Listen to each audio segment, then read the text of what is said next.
हा, सर्व जॉईन झालेत, काही अडचण नाही.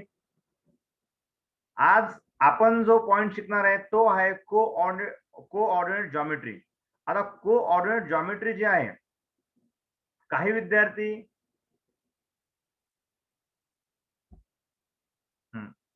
जॉईनिंग सुरू आहे ना, कोऑर्डिनेट जॉमेट्री जी आहे आपली, तर त्याच्यामध्ये आपण डिस्टन्स फॉर्म्युला आणि मिड पॉइंट फॉर्म्युला ह्या दोन फॉर्म्युलांचा अभ्यास करणार आहे. काही विद्यार्थी जॉईंट होते, तर या दोन फॉर्म्युलांचा अभ्यास करणार आहे आपण. आणि जे कोणते विद्यार्थी काल ज्यांच्याकडून पिरियड मिस झाला त्यांना मी पुन्हा हे आपण काल काय शिकलो याबद्दल थोडी माहिती सांगणार आहे की डिस्टन्स फॉर्म्युला किंवा कोणतेही. एक मिनिट, मुलं जॉईंट होते.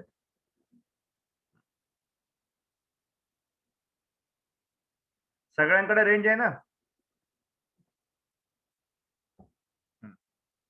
अतिशय कमी रेंज मध्ये सुद्धा समजतंय. हा, आता आपल्याला मी कालच सांगितलं की एक्स एक्सिस आणि Y axis. Okay, x axis आणि वाय एक्सिस मध्ये समजा आपण ए पॉइंट ठेवला आणि बी पॉइंट ठेवला. पुन्हा रिपीट करतोय मी. ओके, ए पॉइंट आणि बी पॉइंट हे दोन पॉइंट ठेवले आणि या दोन पॉइंट मधलं आपलं अंतर काढायचं आहे. आपण कुठेही जर फिरलो तर आपण एक्सिस मध्येच फिरणार आहे, एक्स आणि वाय एक्सिस मध्ये. तर हा एक्स एक्सिसचे कोऑर्डिनेट जे असतात ते काय असतात, x1 असतात आणि y1 असतात सपोज.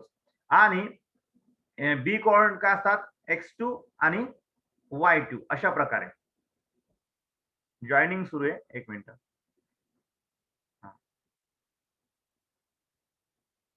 चालेल.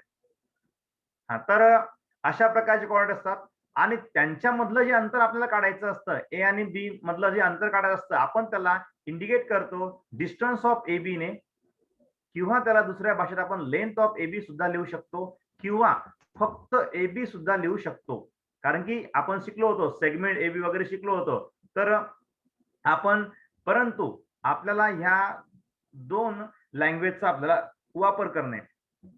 आणि नंतर आहे मिड पॉइंट. मिड पॉइंट बद्दल तुम्हाला माहिती दिली होती मी की सपोज ए पॉइंट आहे आणि बी पॉइंट आहे आणि त्यांच्या मधामध्ये जो पॉइंट आहे पी पॉइंट, तर हा पी पॉइंट या ए पासून आणि बी पासून कसा येतो, इक्विडिस्टन्स फ्रॉम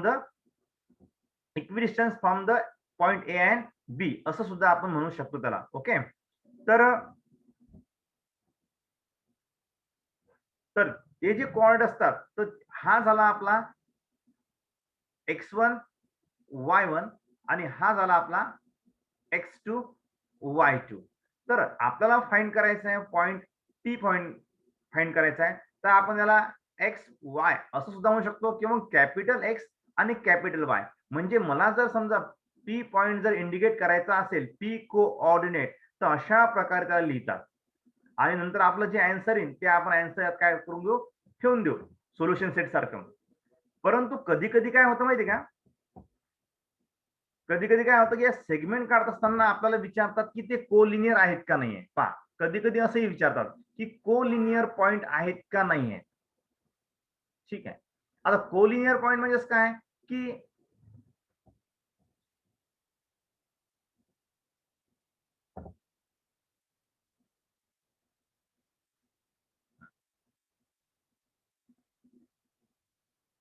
आता कोलिनियर पॉइंट ज्यावेळेस आपण इंडिकेट करतो,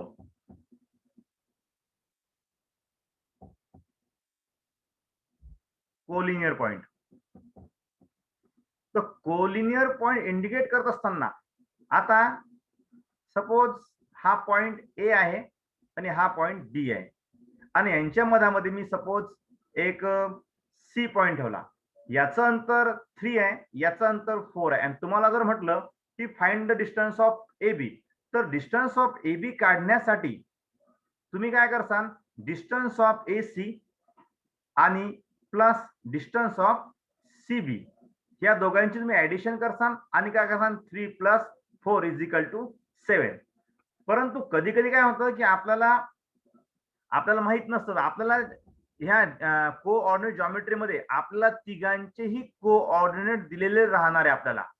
तर ज्यावेळेस आपल्याला तिघांची कोऑर्डिनेट राहणार त्यावेळेस आपण सांगा तात्पर्य असं आहे की आपण त्यावेळेस AB काढणार, डिस्टन्स ऑफ AB काढणार,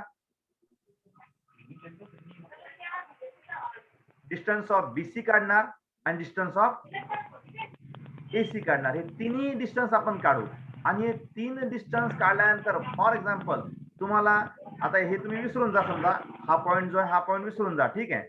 तर सपोज तुम्हाला इथे AB 7 दिलेला आहे, BC तुमचा फाइंड केला तुम्ही 3 आला आणि हा 4 आला. मग याचा अर्थ सगळ्यात मोठा कोण आहे? AB आहे. मग सगळ्यात मोठा जर AB असेल, AB जर सगळ्यात मोठा असेल तर हा किती आहे? AB पूर्णच्या पूर्ण 7 आहे. तर तुम्हाला हे लक्षात घेणं आहे की BC आणि AC हे AB पेक्षा लहान आहे. म्हणजे C कुठे आला? इथे कुठेतरी आला C. C इथे आला म्हणजेच आपण या दोघांचं जर अंतर मोजलं तर AC is 4 and BC is 3. या दोघांची जर ऍडिशन केली तर काय भेटत आहे? 4. म्हणजे आपण काय म्हणू शकतो की हे जे पॉइंट आहेत हे पॉइंट A, C, B अशा प्रकारे कोलिनियर आहेत. आणि हे जे एक्झाम्पल मी तुम्हाला दिलेलं होतं तर हे एक्झाम्पल मध्ये पण मी तुम्हाला तेच इंडिकेट केलं. फॉर एक्झाम्पल तुम्हाला जर म्हटलं की बा हा 10 आहे, हा 12 आहे आणि सपोज हा 3 आहे. आता तुम्ही जर ह्या तिघांचं जर कॉम्बिनेशन केलं, सपोज ह्या दोघांचं कॉम्बिनेशन 13 भेटतं आणि हा तुमचा सगळ्यात मोठी संख्या झाली 12 झाली, तर मग हे कोलिनियर राहतील का? नाही. परंतु तुम्हाला हे सगळ्याच्या सगळं फाइंड करण्यासाठी तुम्हाला या डिस्टन्स फॉर्म्युलाचा तुम्हाला काय करणं आहे? यूज करणं आहे. हे सगळ्यात पहिले तुम्ही लक्षात घेऊन घ्या की तुम्हाला डिस्टन्स फॉर्म्युला हा आता वारंवार वापरणं आहे आणि तो तुम्हाला कोलिनियर आहेत का नाही आहे हे सुद्धा फाइंड करण्यासाठी तुम्हाला मदत करणार. ओके, समजलं मग सगळ्यांना पॉईंट? काही अडचण? तुम्हाला काही अडचण असेल तर विचारून घ्या. आपल्याला काय शिकायचं आहे हे तुम्हाला सगळ्यात पहिले मी आज सांगितलं आहे. हा, कृतिका समजलं? कृतिका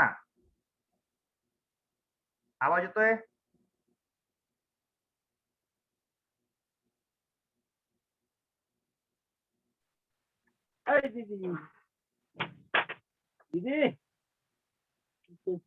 चला पहा आता, फाइंड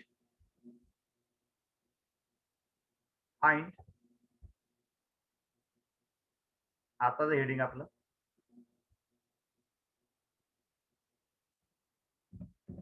फाइंड डिस्टन्स. ओके, तर तुम्हाला ए आपला दिलेला आहे 2 आणि 3 आणि बी दिलेला आहे तुम्हाला 4 1. तर सांगितल्याप्रमाणे हा आपला x1 इज इक्वल टू 2 आणि y1 is equal to 3,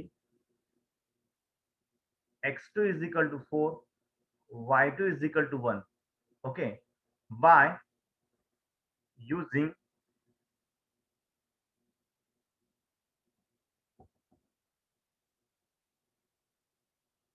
distance formula. Okay, तर काय लिहिसान तुम्ही? Distance of AB is equal to under root x2 minus x1 whole square plus y2 minus y1 whole square. मी सॉल्व करून देऊ का? तुम्ही सॉल्व करता? आवाज येतोय? बरं, करता का? बस करा.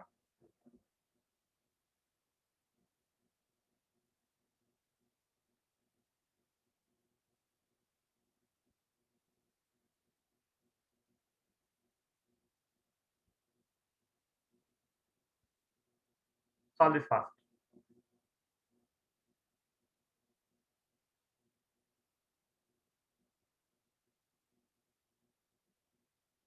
Four minus 2 whole square plus y2 1 minus 3 whole square.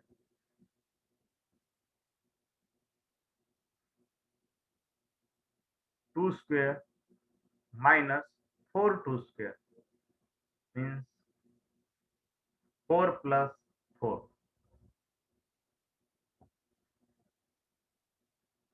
Distance of A B किती?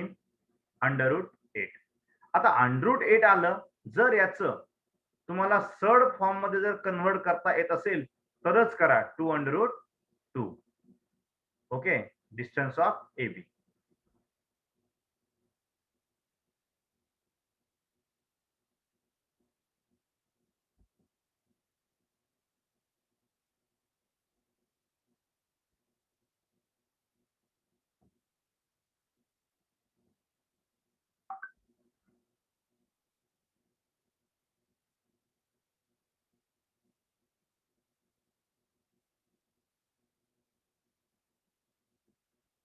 ओके, कोण काही अडचण?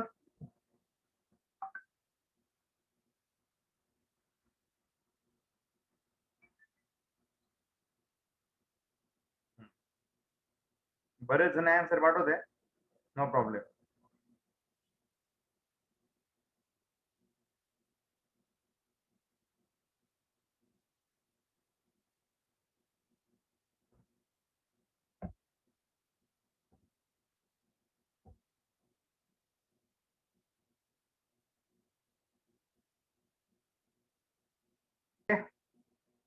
तर चला पहा, आता नेक्स्ट क्वेश्चन जो आहे आपला,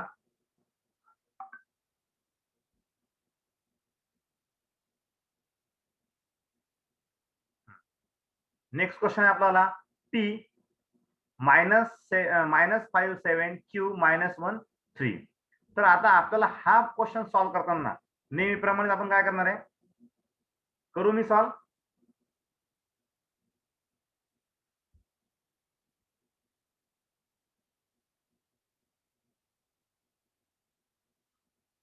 x1 is equal to -5,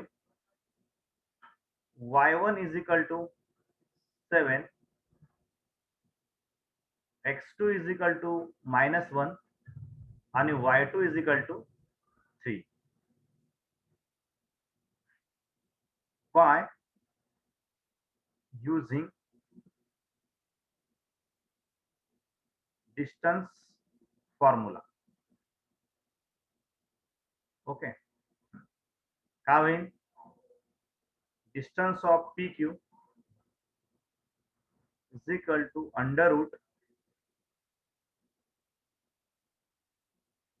√x2 minus x1 whole square plus y2 minus y1 whole square.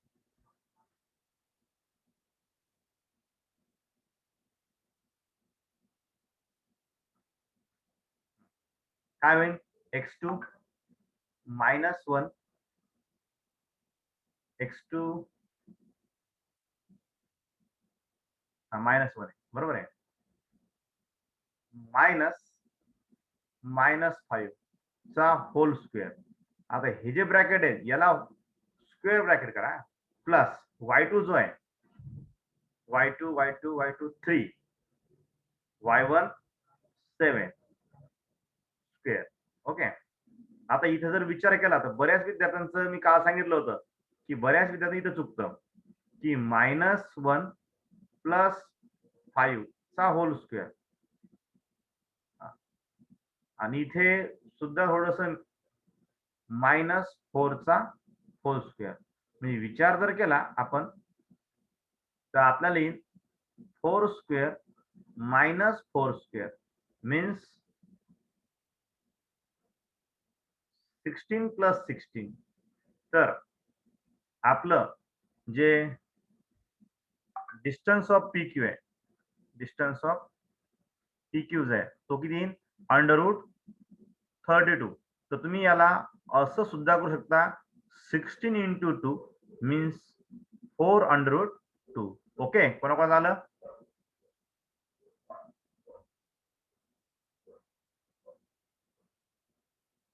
आलं काय आन्सर? बरोबर? हो सर. चेक करून घ्या. हो सर.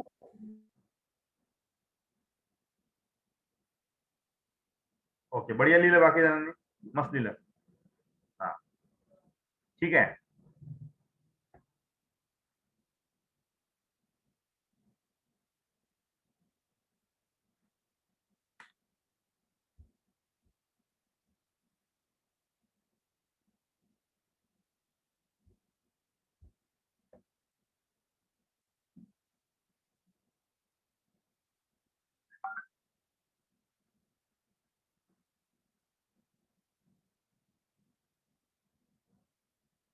ओके, चला घ्या नेक्स्ट क्वेश्चन घ्या.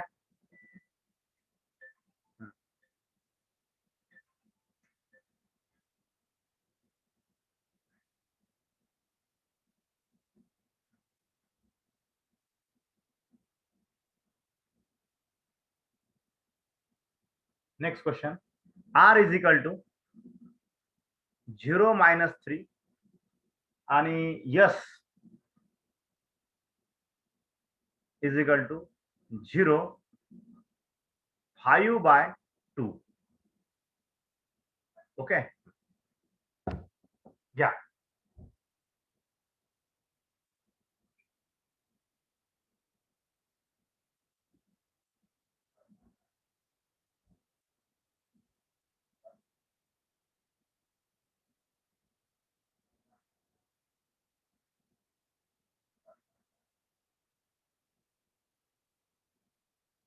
हा, हे पुसून घेऊ का?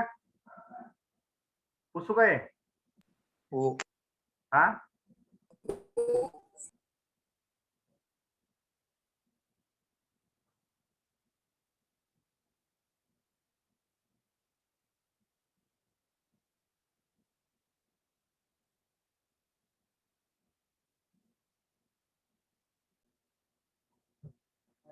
आता या एक्झाम्पल मध्ये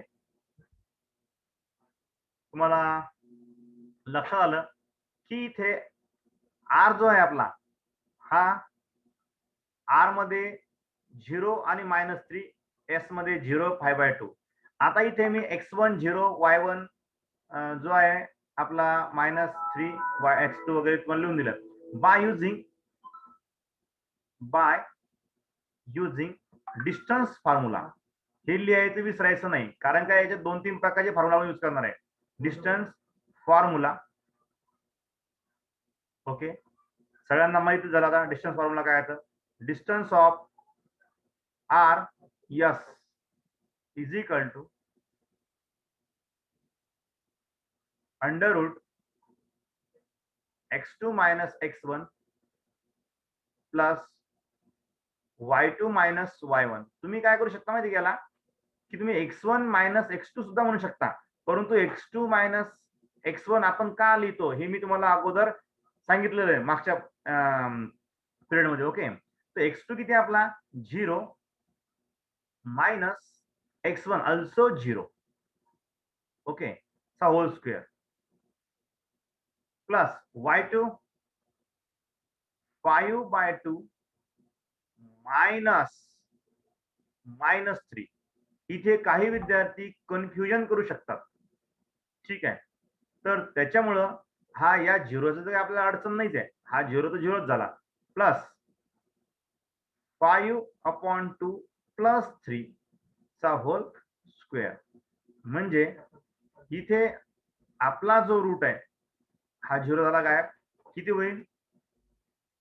5 + 6/2 होल स्क्वेअर. मीन्स आपला आन्सर काय आलं? 11/2 चा स्क्वेअर. मीन्स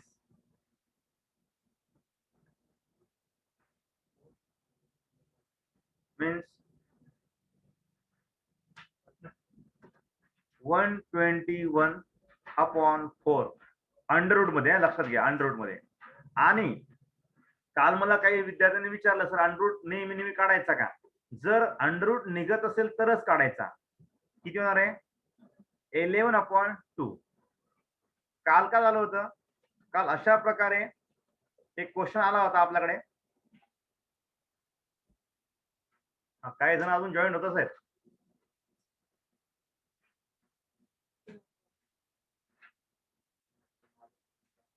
काल आपल्याकडे एक प्रश्न असा आला होता की एका विद्यार्थ्याने विचारलं की सर आपण 32 चे आन्सर काढतो, कसं काढतो आपण? 16 × 2 म्हणजे आपला आन्सर येणार आहे 4/√2. ओके, बट समजा असा जर प्रश्न आला की 10 आले समजा, तर 10 चे फॅक्टर काय पडतात? 5 इंटू 2. आता 5 इंटू 2 फॅक्टर पडतात, मग याचा कोणता तरी स्क्वेअर रूट निघतो का? नाही निघत. मग त्याचप्रमाणे जर तुम्हाला म्हटलं की 15 समजा आले, तर 15 चे फॅक्टर काय पडतात? 5 इंटू 3. याच्यापैकी बी एकही स्क्वेअर रूट निघत नाही. म्हणजे अशा वेळेस तुम्ही सिम्पलेस्ट फॉर्म करायचा नाही. जर अशा प्रकारे जर तुम्हाला कंडिशन असेल तरच सिम्पलेस्ट फॉर्म करायचा. ओके, हा, ही डिफिकल्टी कालची होती, आज सॉल्व्ह झाली. ओके मंजिरी, हो सर. हा समजलं. मग कालचा प्रश्न तुझा काय होता?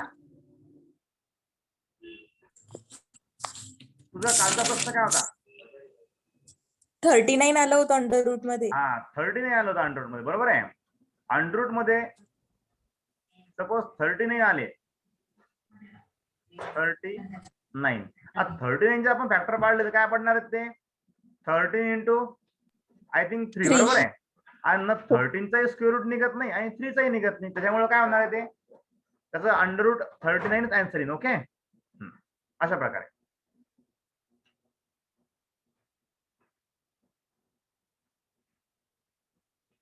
झाले point clear? Yes sir. Okay, हा नेक्स्ट क्वेश्चन घेऊ.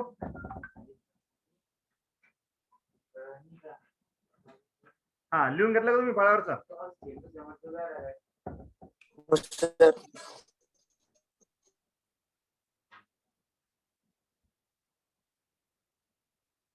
चला बोर्ड पुसू आता. ओके, क्लिअर करू का बोर्ड? हो सर.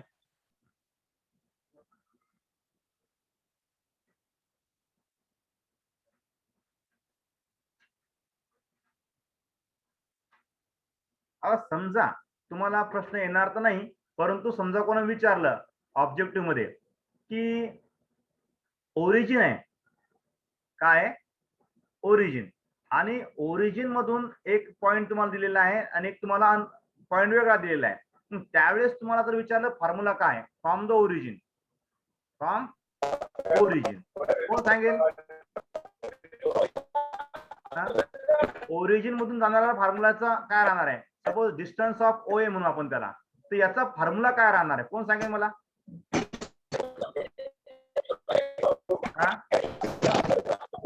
याचा फॉर्म्युला काय राहणार आहे? कोण सांगेल? याचा फॉर्म्युला इन शॉर्टकट मध्ये x square plus y square. So simple. हे लक्षात ठेवा, तुम्हाला हे ऑब्जेक्टिव्ह मध्ये विचारणार आहेत. ओके, काय काय विचारणार आहे म्हणा आम्हाला, एक्झाम होती का नाही होत, आहे का नाही? हा गुड. चला घ्या नेक्स्ट क्वेश्चन. डब्ल्यू घ्या.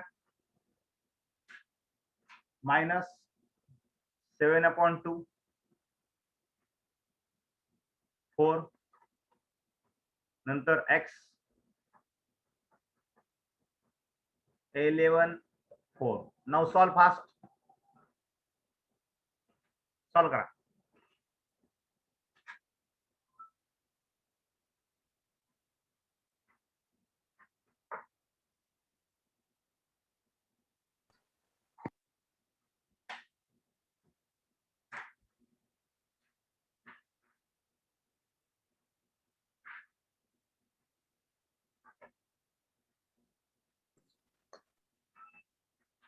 हा सर्व विद्यार्थी जॉईन झालेले आहेत ना, काही अडचण नाही ना? हा कोणी राहिला का वेटिंग वर वगैरे? हा पाहू द्या, सगळे जॉईन आहेत. तर आपला टाइम संपत आहे. 4 मिनिटं आले फक्त. सॉल्व दिस फास्ट.